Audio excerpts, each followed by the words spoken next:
But I would like to, again, say that it's such a pleasure to be here, especially tonight.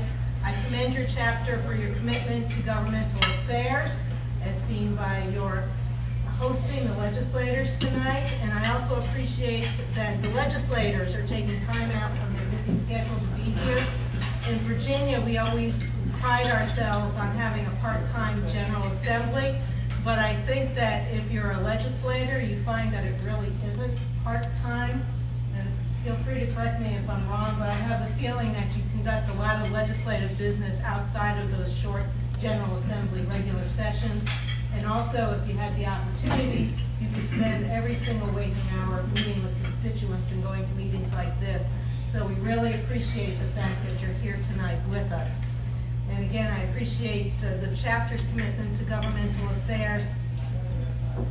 You really need to be in contact with your legislators, both on the state and federal levels, at all times, year in, year out, whether or not you have a burning issue on the agenda or not. Otherwise, you're not on their radar screen, and it's not their fault. It's just that there are so many issues out there, and there are so many groups out there trying to get their attention, that if you're not there at the table, you're not there on their radar screen.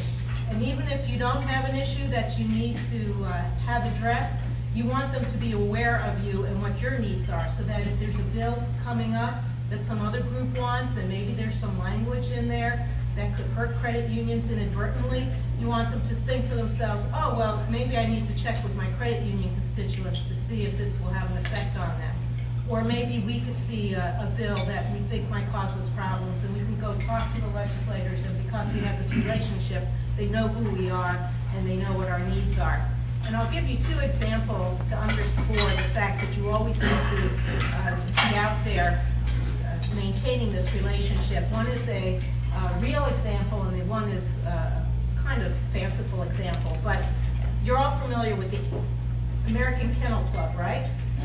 Okay, for 100 years, they've kept tabs on the pedigree dogs in America. This fall, the American Kennel Club is going to create a registry open to mutts.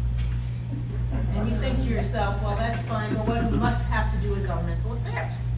Well, it turns out they have everything to do with governmental affairs, because the reason the AKC is creating this mutts registry, although they don't call it mutts, is that they want to expand their constituency. They want to expand their grassroots network. So if you expand your membership out to people who own mixed breed dogs, then you can go to your legislator and say, I have, 1 million more constituents this year than I did last year, and they are all very much interested in this issue. So the fact that the AKC is doing this gives real bite to the old adage that in politics, it's a dog eat dog. You could walk them all day. Yeah. And then the other example is a rather fanciful one, having to do with the Octomom, the woman who just had recently 8 babies at the same time on top of the 6 she already had. Now, admit it now, who watched the Octomom documentary last night on TV? Nobody here has the courage to say they did. Okay, well, I only have 2 channels, so I'll admit that I watched part of it. And there was a very frightening segment in there where there were 8 babies strewn across the bed, screaming. And then in the background, there were the older 6 kids screaming. And they were all getting across the point, listen to me, listen to me. I need your attention. And you can think of your lawmakers in a way as an Octomom, because there are all these constituency groups out there, whether it's bankers or dog people or small business or big business, and they're all saying, pay attention to me. So again, if we sit back and never maintain a relationship with our lawmakers, we're going to be drowned out by all those screaming kids. So with that, I just hope you have this image seared in your mind that there are a lot of dog people and a lot of screaming babies out there, and that's why you have to be in contact with your legislators all the time. Now, to make this evening a good investment for these legislators, I'm going to introduce them, and they'll have a chance